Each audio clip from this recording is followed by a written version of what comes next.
Hello, my name is Dylan Parrish, and today we're going to talk about Divine Comedy by Dante Alighieri. Dante Alighieri was an Italian writer and poet of the 14th century. Dante was born in year 1265 and died in 1321 due to malaria. Before his death, Dante was banished, having joined against the Pope, for at the time there was a civil war amongst the Gallops, the same individuals that overthrew the Ghibellines. During his exile, Dante was inspired by the influence of his predecessor on Michelangelo's sculptures, paintings, and poems. So Dante wrote his own piece of literature named Divine Comedy.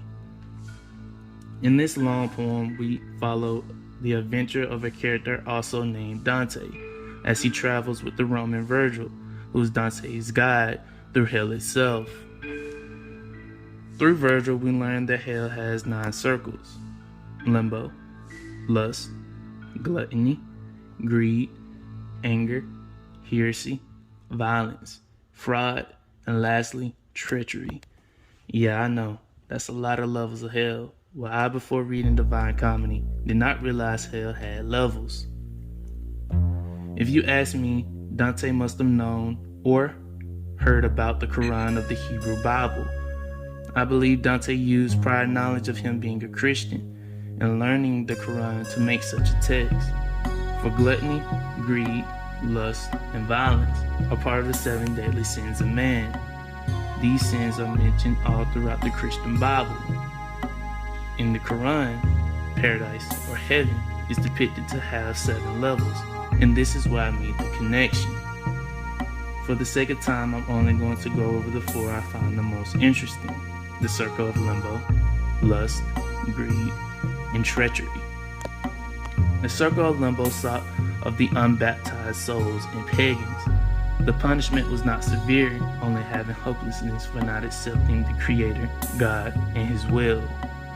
The circle of lust is for the lewd and lustful, also known as the Valley of Winds. It is said that historical figures such as Cleopatra and Paris, amongst others, are stationed there. Just like in life, these souls let their passion control them, forever being thrown by the gusts of wind, forever longing for love and pleasure, leaving the concept of reason behind. The circle of greed is where damned souls are forced to shove money in the other's direction, all while climbing a steep hill, exchanging insults. Why do you keep it? And why do you waste it? Forever in turmoil with each other, falling back down to the bottom to start over again. The circle of treachery is what I personally find the most interesting. Treachery, the last circle of hell, laid the lake Cocytus, also known as the Lake of Lamentations. It fascinates me because one would think the last circle of hell to burn like the sun. But if you thought that, you are wrong. The last circle is not the hottest, but the coldest, due to the flapping of Lucifer's wings. Yes, the devil himself resides in the ninth and final level of hell. Those unfortunate to be there inside of the frozen lake are completely frozen to death. Well, not to death, but you get my point. Only parts of the soul, body, is visible while in the lake. The ninth circle has 4 sections: those who betray their families, those who betrayed their homeland, those who discarded hospitality, and those who betrayed their masters. I find this last part a bit strange. Should the only one a person obey is the Almighty Himself, or herself, as my professor, Dr. Mueller, likes to say?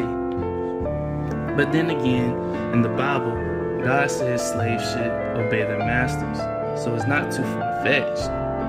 I believe the Bible was altered in such a way to justify slavery, but nonetheless, back to the final circle.